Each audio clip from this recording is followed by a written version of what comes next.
नमस्कार दोस्तों, कैसे हैं आप लोग। क्वेश्चंस थे केबीएस टीजीटी के। A practical current source is equivalent to an ideal current source in parallel with, क्या आंसर आएगा। देखिए, आइडियल करंट सोर्स क्या होता है, जिसका कि I is equal to V by R, जिसका कि इन्फाइनाइट रेजिस्टेंस होता है। ठीक है, infinite resistance is equal to zero conductance. ठीक है, तो प्रैक्टिकल करंट सोर्स में जैसे आपका ये IS है and it is in shunt with the parallel resistance V out, ये प्लस माइनस हो गया, तो प्रैक्टिकल करंट सोर्स है। ठीक है, practical current source is equivalent to the ideal current source in parallel with high resistance. या तो यहाँ पे पैरेलल में हाई रेजिस्टेंस लगेगा, हाई रेजिस्टेंस लगेगा, ओके सॉरी हाई रेजिस्टेंस लगेगा और लो कंडक्टेंस लगेगा। तो यहाँ पे हाई रेजिस्टेंस तो कहीं नहीं दिया है, तो लो कंडक्टेंस ही सही आंसर है। नेक्स्ट क्वेश्चन है, यानी कि practical current source is equivalent to an ideal current source in parallel with low conductance. Next question है, LEDs are operated in forward bias. ये तो पढ़ा है आपने। एलईडीज क्या होती है, special type of PN junction diodes होती हैं that are made using direct band gap semiconductor material. Okay, they emit light. ये लाइट कैसे एमिट करते हैं, they emit light due to recombination of electrons and holes. Electrons and holes के recombination से ही ये लाइट एमिट करते हैं। It is operating in forward bias where the forward current, ये जो फॉरवर्ड करंट होती है एलईडी में, it causes the recombination of electrons and holes. Next question है, under which condition transducers must operate. देखिए, transducers क्या होते हैं, transducers encounter varying amounts of electromagnetic fields. ठीक है, why we need a transducer, transducers जो होते हैं they convert the physical forces into electrical signal, electrical signal में कन्वर्ट करते हैं which can be easily handled and transmitted for measurement.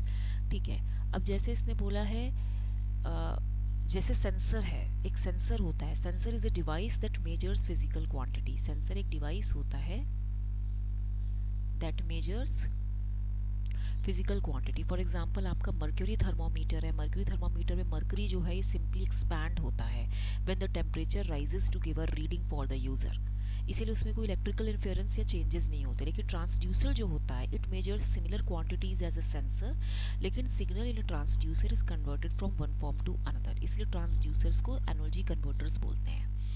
If the physical force is converted into electrical signal, अगर physical force is converted into electrical signal which can easily be handled and transmitted for measurement, electrical signal को हम easily handle कर सकते हैं and transmit कर सकते हैं for the measurement. ठीक है, सो जो ट्रांसड्यूसर है, it must operate under varying electromagnetic fields.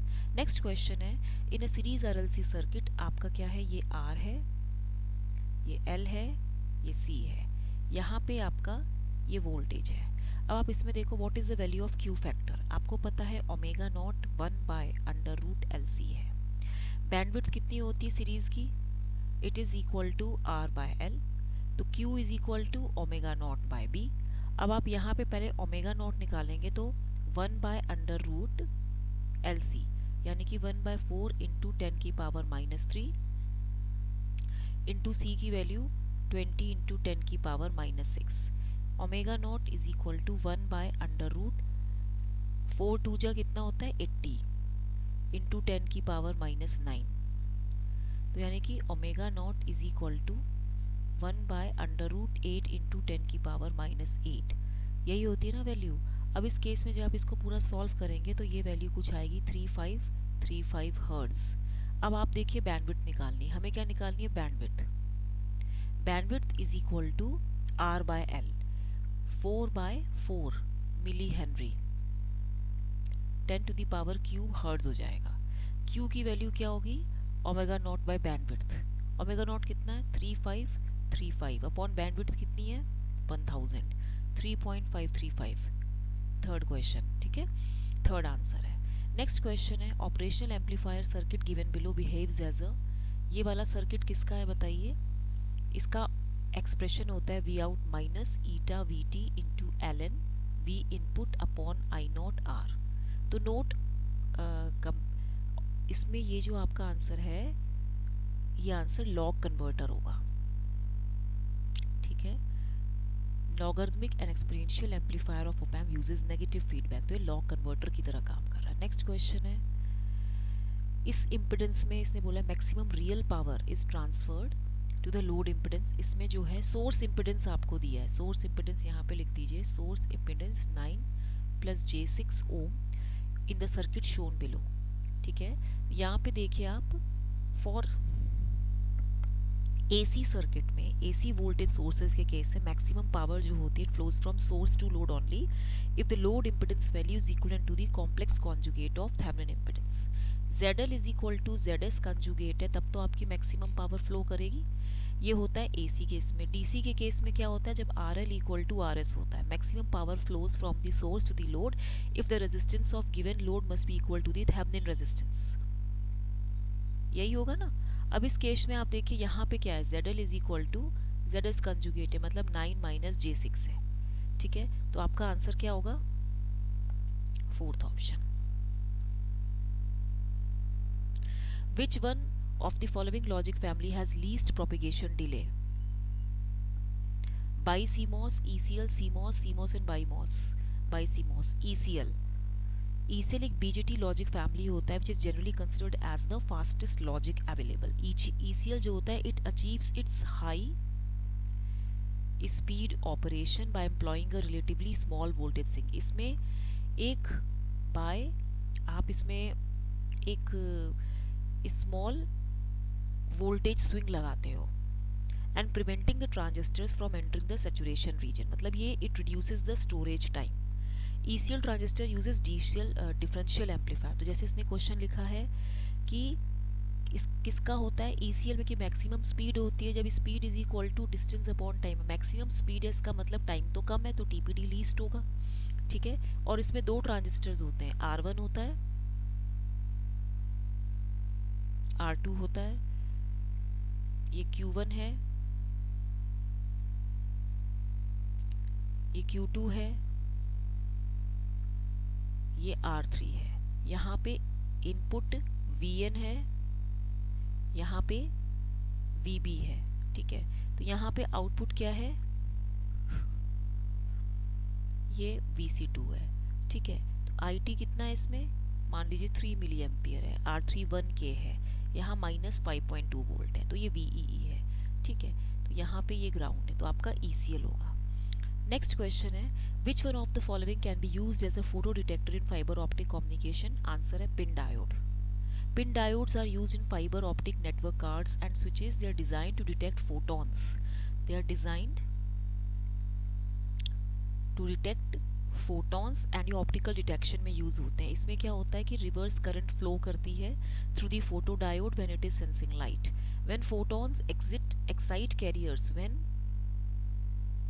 इसमें फोटॉन्स होते हैं पिन डायोड में, तो व्हेन फोटॉन्स एक्साइट कैरियर्स, जब ये कैरियर्स को एक्साइट करते हैं in a reverse biased PN junction, तो यानी कि a very small current proportional to दी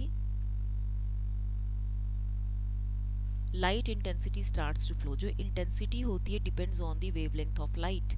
तो फोटो डायोड्स क्या करते हैं, दे कन्वर्ट, पिन डायोड क्या है, एक फोटो डायोड ही तो है, it is a photo diode, and this photo diode converts, ये फोटो डायोड क्या करता है, it converts the incident light into electrical energy, so they are used as optical detectors. Tunnel diode forward bias में काम करता है, LED forward bias में काम करता है, लेजर डायोड भी।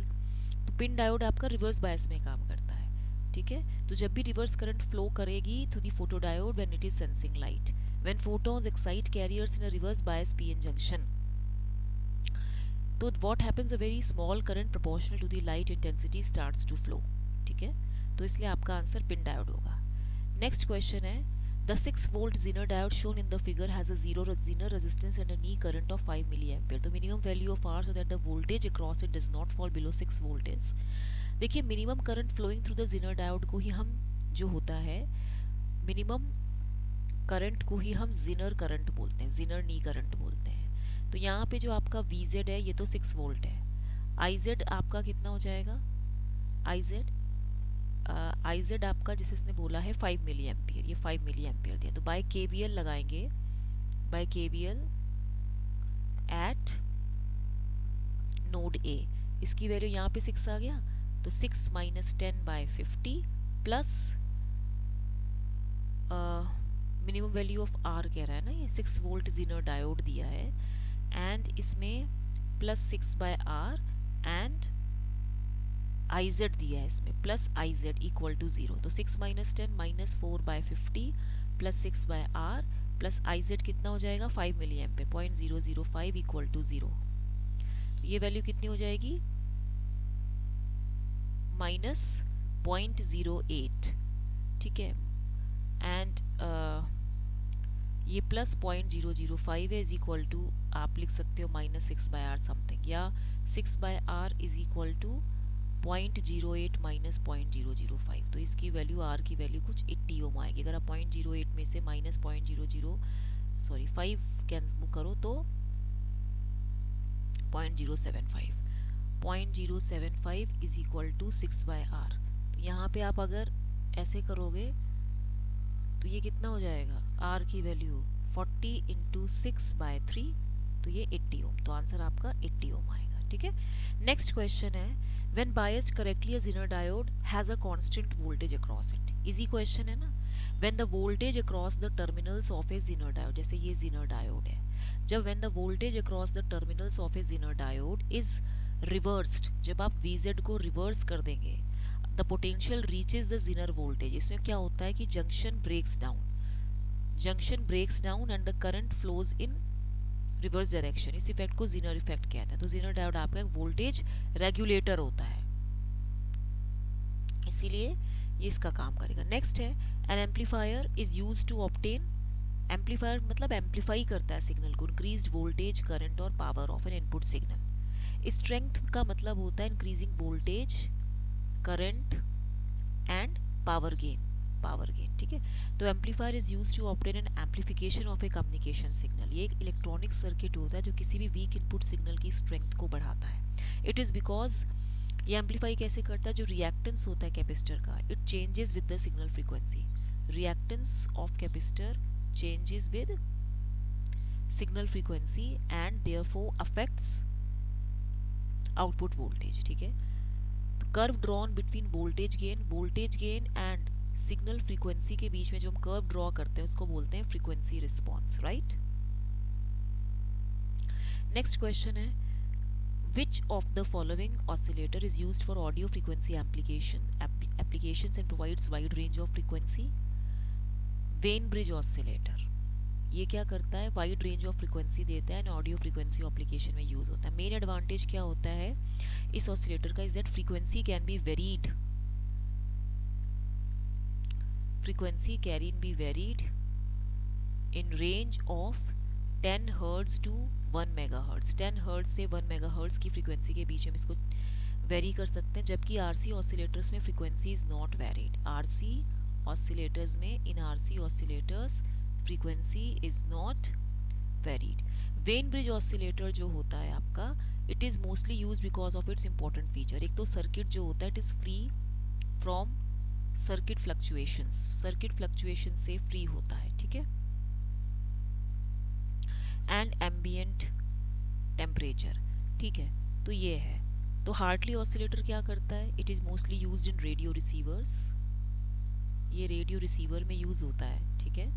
आर्मस्ट्रॉन्ग क्या होता है, it is used to produce a sine wave output of constant amplitude and fairly constant frequency. एक local oscillator, it is used as a local oscillator in receivers, as a signal source and signal generator, as a signal source की तरह use होता है in signal generators, right, and a variable frequency oscillator. Armstrong variable frequency oscillator की तरह use होता है, ठीक है। फेज शिफ्ट ऑसिलेटर क्या करता है कि these are the oscillators that generate a stable sinusoidal signal at the output. तो circuit has an amplifier unit like a transistor और ओपैम होता है इसमें along with the feedback network, इसीलिए हम इसको आरसी फेज शिफ्ट ऑसिलेटर बोलते हैं, ठीक है। नेक्स्ट क्वेश्चन है, the modulation index of an AMV is changed from 0 to 1, then the transmitted power is, ये तो मैंने आपको बताया था, जब m इज इक्वल टू 0 है तो pt equal to pc of 1 plus ma square by 2, ये होता है ना। तो ये पी सी 1+0/2, तो P T equal to P C हो गया. When m is equal to 1 तो pt is equal to pc of 1+1² हो गया. तो ये वैल्यू कितनी हो जाएगी 3/2 pc. तो जो परसेंटेज इंक्रीज होगा आपका, जो परसेंटेज इंक्रीज होगा इन मॉड्यूलेटेड सिग्नल पावर, वो होगा आपका pt dash minus pt upon, ठीक है, जो आपका कैरियर पावर था इंटू 100%. तो ये वैल्यू कितनी हो जाएगी आपकी 3/2 pc minus pc upon pc into 100. तो ये कितना हो जाएगा आपका, ये 2 हो गया, इधर pc हो गया, इधर 3pc माइनस 2 यानी कि pc. ये हो जाएगा कुछ आपका 50%. It will come around to be 50%. तो ये आपका 50% से इंक्रीज हो जाएगा. क्वेश्चन इंपॉर्टेंट है, आता है. अब इसमें ये, सॉरी एक मिनट, आई थिंक कुछ गड़बड़ हो गई है. ये वाला जो क्वेश्चन है, ये क्वेश्चन है कि an op-amp has dash inputs. तो ऑब्वियसली 2 इनपुट्स होते हैं, इन्वर्टिंग एंड नॉन इन्वर्टिंग होते हैं, ठीक है, ये तो आपको पता है. नेक्स्ट है आपका which of the following logic gates are called universal gates, NOR and NAND. ये तो मालूम है आपको, ठीक है. जैसे आपका मान लीजिए ये जैसे गेट है आपका, एक यहाँ आपने लगाया, एक यहाँ लगाया, इस तरीके से. एक आपने ये और गेट आ गया, मतलब अगर A है ये B है, तो ये A बार हो गया, ये B बार हो गया, देन A बार B बार इसका बार. तो ये कितना हो जाएगा बार A प्लस बार B. तो ये A प्लस B हो गया. सिमिलरली अगर मुझे एंड गेट बनाना है, तो एंड गेट के लिए आपको ये था और यहाँ पे ये था. तो ये A है, ये B है, तो बार AB है, तो ये AB हो गया. तो ये आपका एंड गेट है, ठीक है, ठीक है. तो यहाँ पे क्या है कि नॉट, एंड और OR using NAND gate. Universal gate is a gate by which every other gate can be realized. Next question है what type of characteristics produced by an inductive type transducer. देखिए transducer एक electric device होता है that is used to convert one form of energy to another form. Transducer works on the principle of electromagnetic induction. Electromagnetic induction principle पर ये काम करता है और ट्रांसडक्शन मैकेनिज्म पे. An inductive transducer basic principle ये होता है कि जो आपका इंडक्टिव में क्या होता है, बेसिक प्रिंसिपल यही है कि जो आपका इंडक्टिव सेल्फ इंडक्टेंस होता है, सेल्फ इंडक्टेंस आप बोल सकते हो, सेल्फ इंडक्टेंस ऑफ ए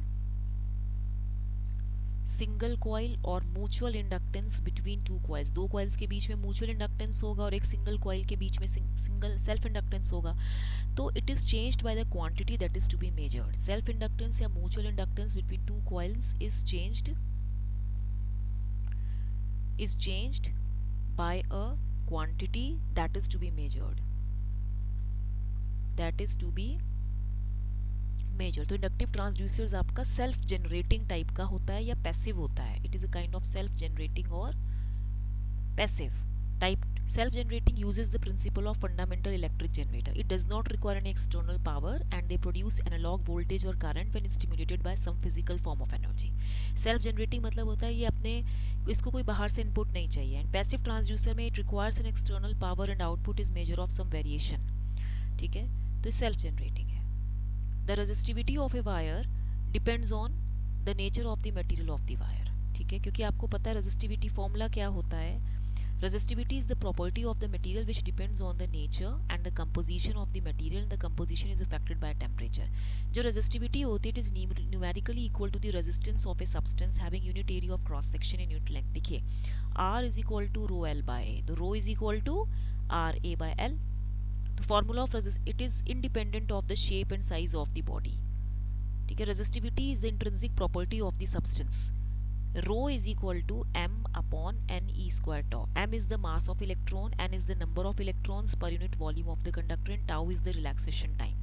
ये relaxation time होता है. ठीक है, the resistivity of a wire depends on the, एक तो ये material पर depend करता है, depends on its material. ठीक है, for different substances the resistivity is also different. M by n e square tau. It is the intrinsic property of the system. Resistivity depends upon the temperature. ठीक है, तो अगर आज के लिए इतना ही है, नेक्स्ट क्लास में फिर पढ़ेंगे. ओके. टिल देन इसको लाइक शेयर एंड सब्सक्राइब करना मत भूलिएगा। Okay, 1 minute. ओके, तो ये मैंने आपको जो क्वेश्चंस कराए हैं इसके नोट्स बना लीजिए। वैसे इजी क्वेश्चन है, KVS TW2 प्रीवियस ईयर में आया है। Thank you.